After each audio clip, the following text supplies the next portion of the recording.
Hey friends, it's Dr. Michelle Bengtson coming to you live again with another hope-filled perspective. I wanted to share with you something that the Lord has laid on my heart recently.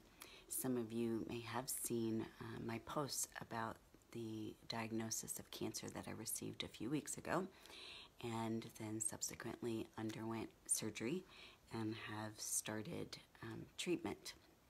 And you know, I have found that in the storms of life, the storms will either make you run away from God or they will make you run to Him. And I have chosen at this time to run to God because He is still on His throne and He is still my source of hope.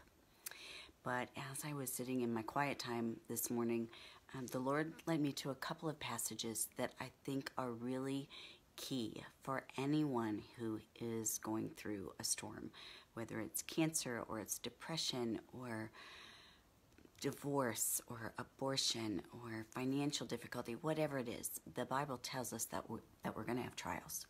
We are. But so then the question is, what do we do in those storms of life? And one of the keys that I think that the Lord impressed upon me this morning was Matthew 6:6, which says, "But when you pray, go into your room, close the door, and pray to your Father who is unseen. Then your Father who sees what is done in secret will reward you." So one of the things that this trial has really done has forced me to spend a lot more time in prayer. Not only did I receive a cancer diagnosis, but a precious friend has just received a pretty severe cancer diagnosis. Another friend has a family member with cancer. And so that has really been heavy on my heart. So I have been spending a lot of time in prayer. But this passage reminds us to go to that secret place. You know, I think sometimes we all ask the question, like, where is God? Because he seems distant, or it seems like He's not listening or not answering our prayers. And so I would have to say to anyone who asks that question, if you're wondering where He is and how to find Him and how to hear His voice, start by going into that secret place. Because according to Matthew 6:6, He's already there waiting for you. And then the second passage that the Lord impressed upon my heart was also from Matthew. It's Matthew 7:24 through 27.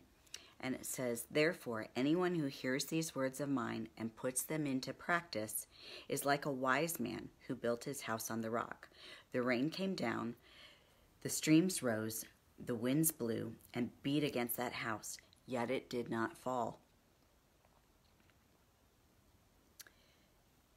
because it had its foundation on the rock.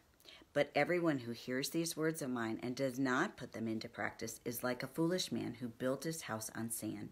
The rains came down, the streams rose, and the winds blew and beat against that house, and it fell with a great crash." And you know, I think that passage is referring to those storms of life.